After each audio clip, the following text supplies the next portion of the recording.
Hello everyone, welcome to back my channel. I hope everyone is having a wonderful day. Before starting the video, please go ahead and hit the subscribe button and give this video a thumbs up. Former WWE head writer Vince Russo recently spoke out on Triple H's qualifications as the main roster's head booker. He felt the game was not fit to lead the creative team. Triple H gained a lot of success managing the show in NXT during the promotion's black and gold era.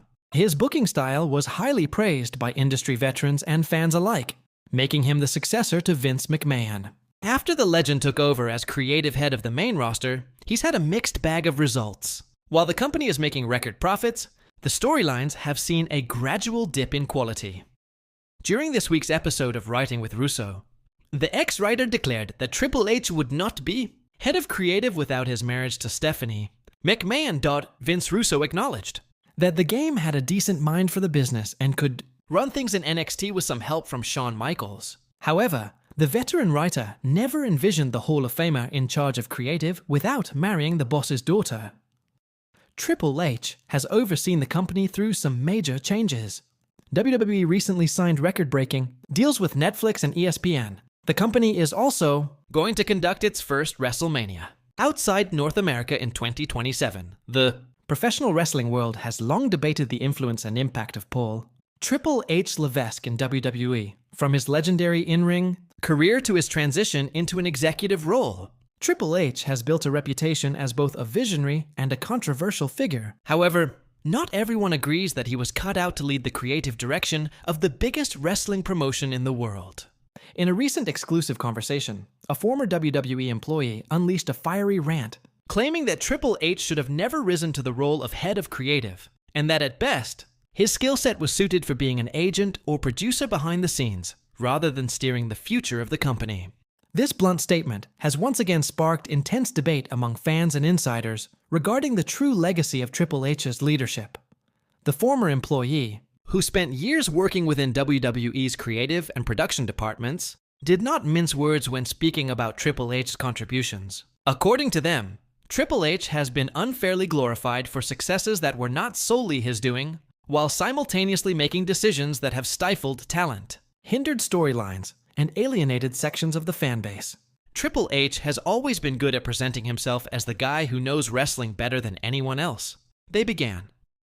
But the reality is different. He has had a sharp eye for certain kinds of talent, sure, but when it comes to running an entire show week in and week out, his flaws get exposed. At best, he should have been working as an agent or producer, helping guys put matches together, or offering advice backstage.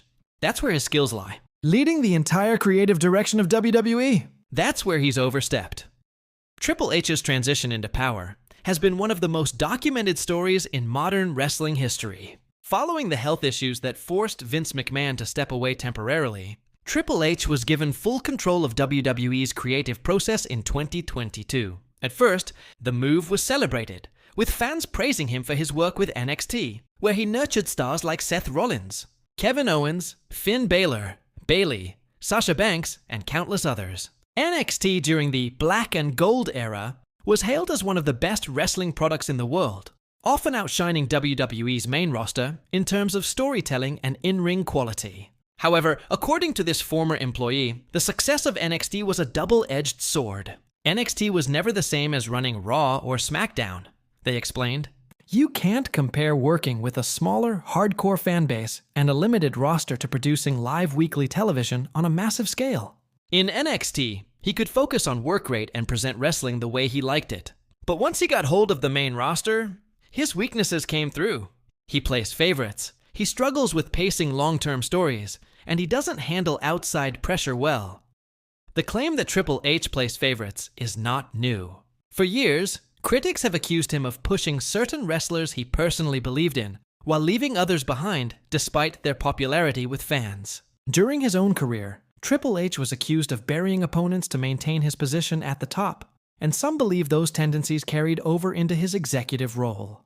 You look at guys like Karrion Kross or Johnny Gargano, he kept giving them chances when the audience wasn't buying in, while others who had more organic fan support were pushed aside, the former employee said. That's not leadership, that's bias.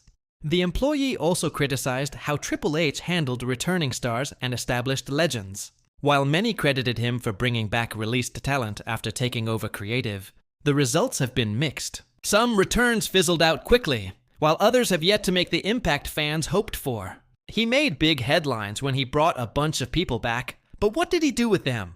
A few got short-term boosts, but most were just there without direction. That's because he doesn't know how to maintain momentum. He knows how to debut someone with impact, but not how to keep them hot 6 months later. That's why I say he's better off being an agent or producer. He can give you the ideas for a great match or a strong entrance, but long-term vision? That's not him. When asked about Triple H's much-lauded booking of WrestleMania events under his reign, the former employee doubled down on their stance. WrestleMania is a spectacle. No matter who's booking, it's going to feel big. Triple H has had some good matches and moments under his watch, but those shows are built by the machine that is WWE, not just one man's genius. He benefits from that perception. The truth is, a lot of those moments were carried by the performers, not necessarily the booking.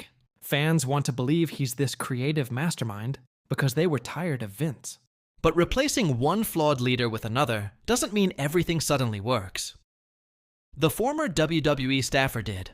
However, acknowledged Triple H's positives, noting that his respect for wrestlers and his effort to maintain a healthier backstage environment should not go unnoticed. Still, they insisted those strengths don't equate to being head of creative. Look, I'm not saying he's the devil. He genuinely loves wrestling. He treats the talent better than Vince did in many ways, and he's given people opportunities. But leadership at that level is about more than passion. It's about execution, adaptability, and fairness. Triple H isn't the worst guy in the world, but he's not the genius people make him out to be. He'd have been fantastic as an agent or producer, because he has the mind for putting together great matches. But steering the whole ship? That's where he falls short.